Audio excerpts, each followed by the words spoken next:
Hey y'all, welcome back to day 15 of our 31-day challenge where we are clearing items from our home. Listen, the tip of the day is this. Here it is. Hear me out. Let go of those items that you're holding on to just in case. You know, the ones that are holding up space on the cabinet, in the shelves, in the closet, in the car, in the kitchen, them canned goods. Y'all know what I'm talking about. It's time to let them go. We don't have to hold on to just in case items. You know why? Okay, hear me out. Because Matthew 6:31 and 32 says that God knows our every need and he will supply it.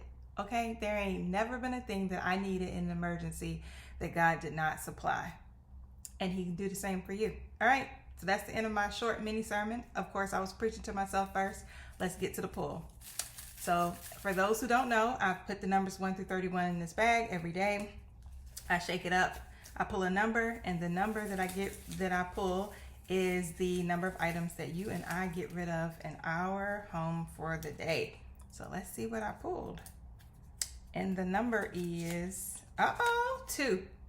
This should be easy. I'll be right back. Okay, I'm back with my 2 items: a Fenty leftover holdout and this coconut oil, because I was supposed to try coconut pulling. For all y'all who can do the coconut pulling, amazing. Y'all are the real MVPs. I'm not like y'all.